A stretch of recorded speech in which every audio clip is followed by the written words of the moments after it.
But whatever I say, every word, you must note is for your benevolence and for the benevolence of the whole world.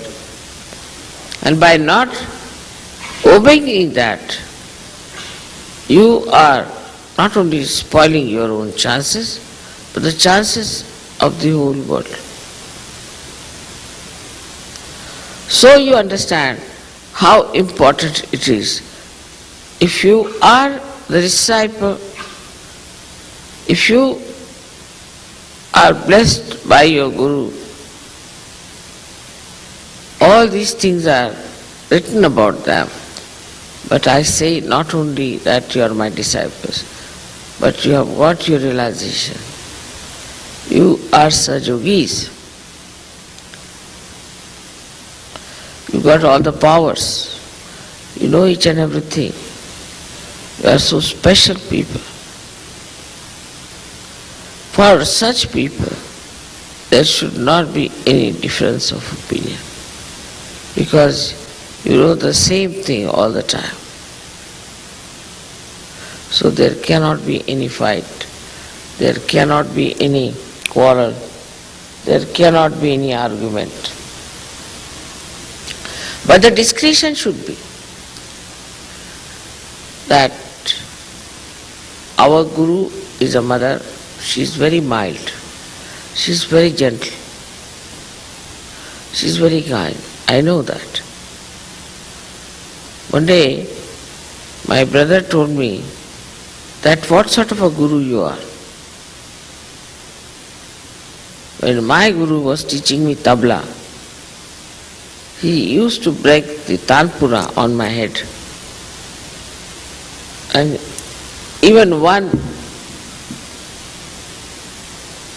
percussion I would make wrong, he would bring his hammer, and now I am going to break your nails. I said, there's no need to do all this. Not necessary in Sajo. Because they are self-disciplined people. So there has to be the self-disciplination, as you can so call it, on the Hansa Chakra, which is the one which knows what is right, what is wrong, through which we work it out. Whatever is the right, that's all we do. Otherwise we don't do whatever is wrong.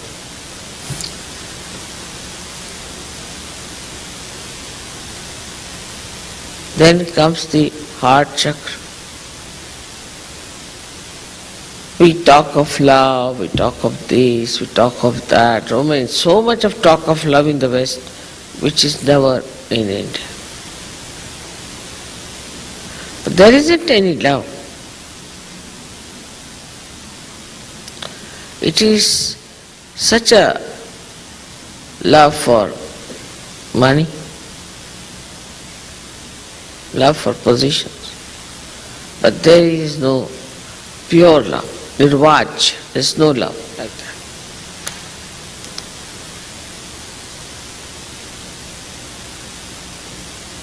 So the discretion between your family and others' family is to be seen very clearly. You will know that you are doing something wrong. This is more in India than here abroad, that there is no discretion about the family. Like people are coming to see me. So a foreign couple would stay back, one by one they'll come. Alright, couples are alright. But they'll not bring their uncles, aunties, their aunties' parents, their parents, and then the grandparents and all that together. Never come in one line. They will always be grouped together, all of them will be on my head. I've seen. There's no discretion then. That we are individuals as far as mother is concerned. She is our mother, she is our Guru, and we have to face her individually. not to take all this paraphernalia with us. All our relations, my brothers or my sisters or my this and that. So the discretion as far as the Guru is concerned is an extremely important thing in Sahaja Yoga.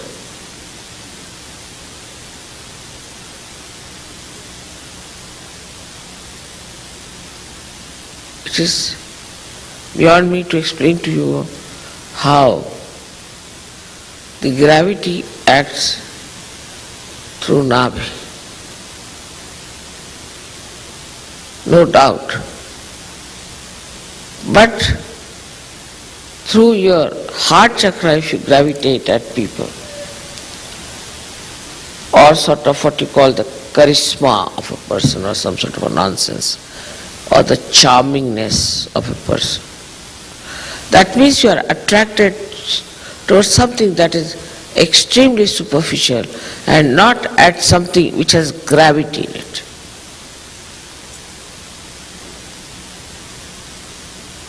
So,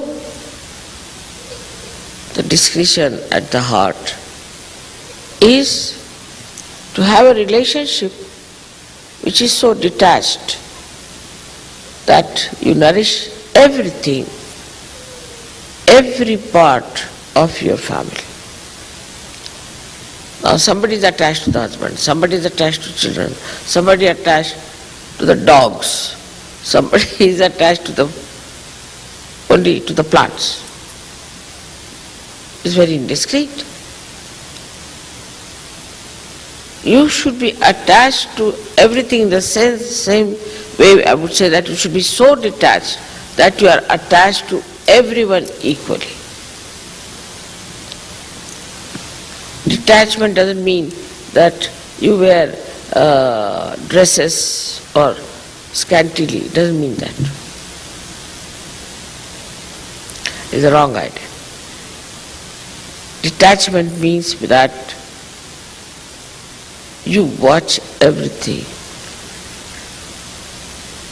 and you do not get involved with anyone. You are out of it and you are seeing everything, watching it. You are a witness. This sort of love, if you have for anyone, you will be blessed by that personality very much more.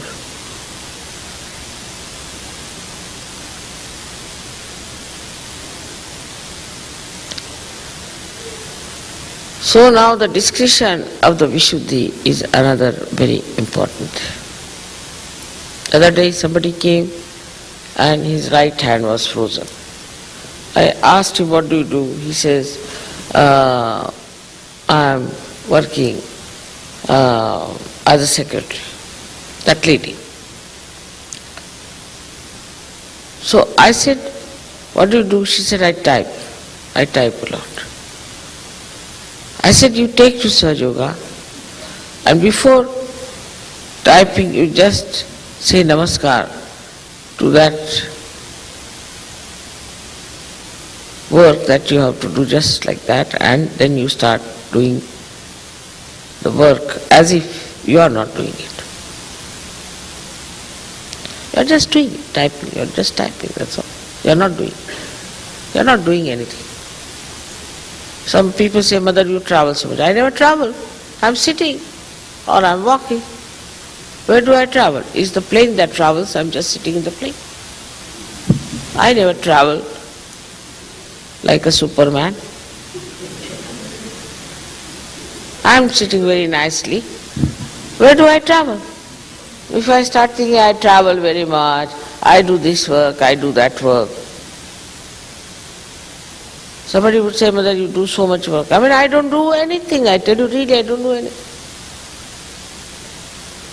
Now I am speaking, all right. So, just I am speaking, that's all. And this speech also I am not doing it, it's just coming out like a radio. Would you say that the radio is doing any work? It's just a radio. Actually, I don't do anything whatsoever. So when I'm not doing anything, why should I feel tired? Why should I wear out? So this feeling of I'm doing this and I'm doing that is responsible for creating your problems of ego within you.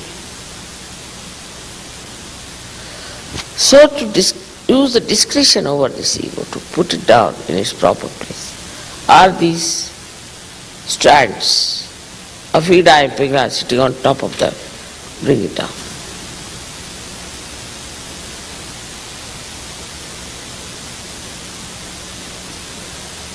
And it's like a brake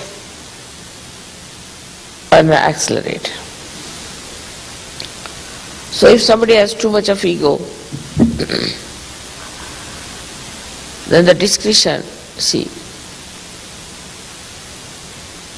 is missing from that person. He does something, thinks, I've done this, I've done that. As they say, Humpty Dumpty sort.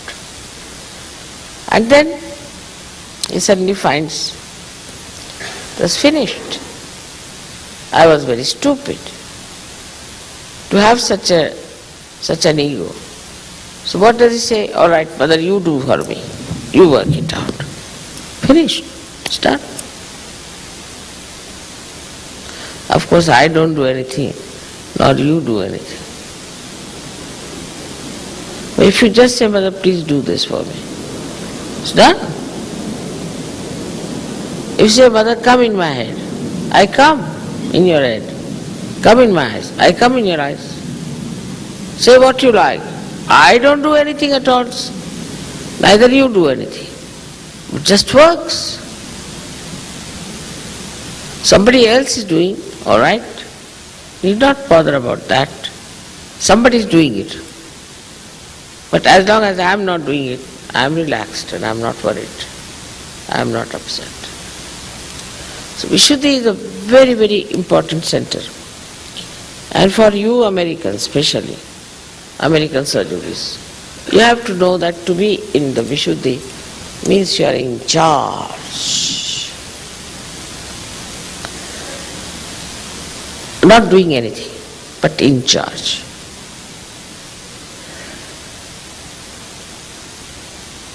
Like these two hands are there, and you should know that is the Vishuddhi chakra which controls the two most important chakras are Lalita chakra and Sri chakra. Just think of it. How important is Vishuddhi? How important is America? Just think of it.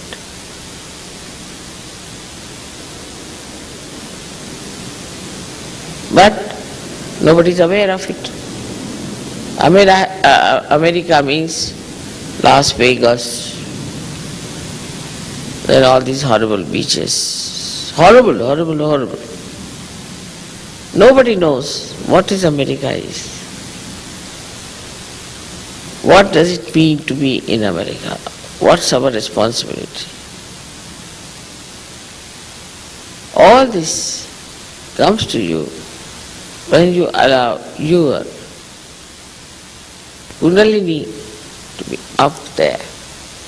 So you are absolutely detached, you are connected with the mains like this one, and the whole work is done by the mains. You don't have to do it. So when you are detached of doing anything, of appreciating anything, or debasing anything, or judging anything, when you are not at all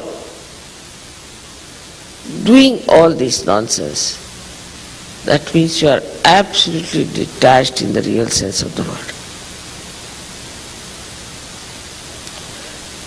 So this works up to the Agya chakra. We can say that all these discretionary powers are within you. They are built in they are spontaneous, and you have to just allow them to grow by meditating, by watching yourself every minute, every second, whether are you enjoying yourself or not. So the whole of discretion rests on one point: how far you are enjoying Sahaja Yoga. What a nice thing. Like yesterday, I was meeting every sort of a person. And some of them felt I was exerting too much myself. No, not at all. I was enjoying all of them. Sahaja Yoga is a very big joker, very big joker. See, a person comes up to you, you talk to that person. It's a drama behind every individual.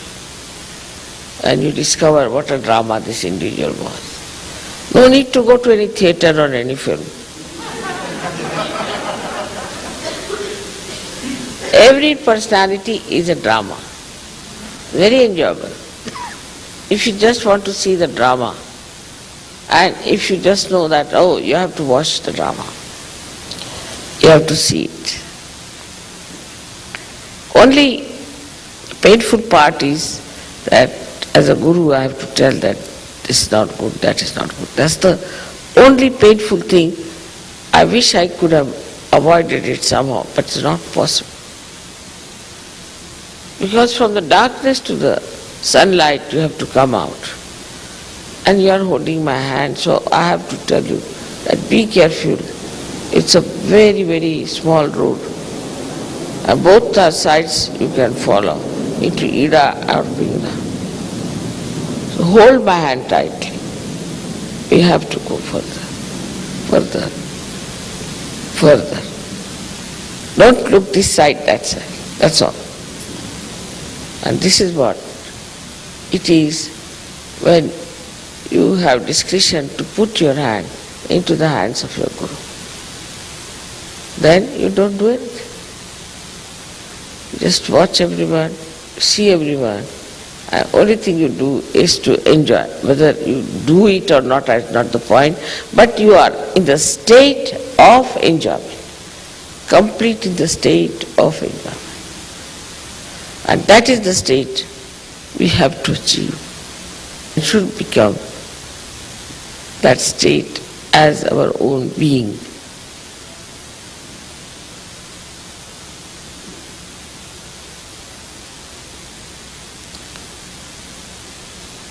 Up to some Hamsa Chakra,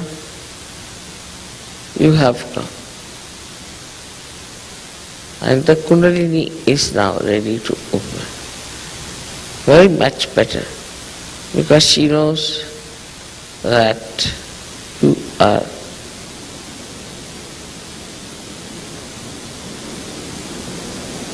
in a state. She knows you now.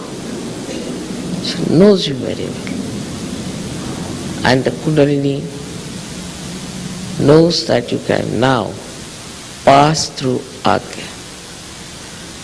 The attention can pass through Agya because you have discretion. You have cleared out yourself of all these loads and things, and you can now pass through this Agya.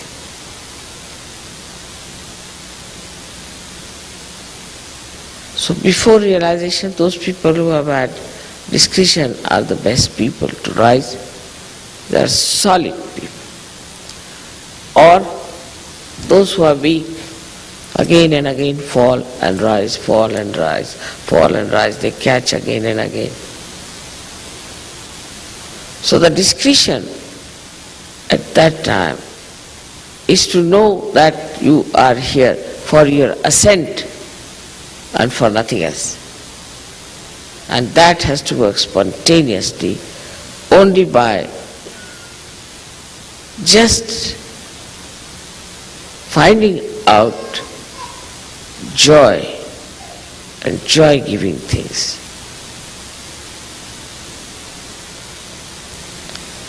It is not so difficult if you allow spontaneity to work.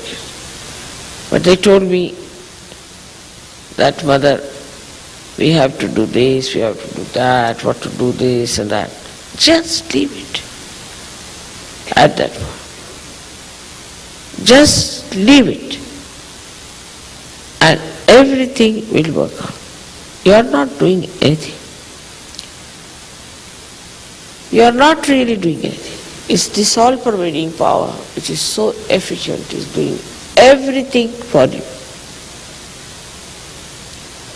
There is one point which I wanted to tell you about the ashram life in Panipat. You have ashrams and ashrams and ashrams everywhere.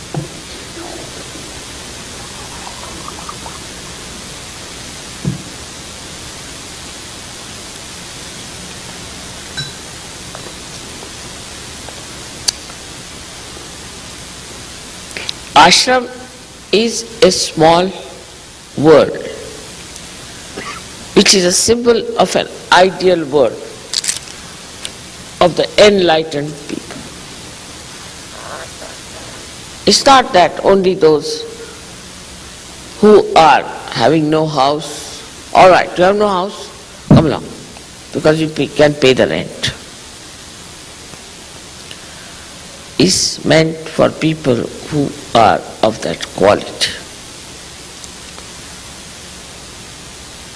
So now in the ashram one has to realize that you are under complete observation. So you have to be alert. Somebody is watching you, now you have come in the camera. You are now in the ashram.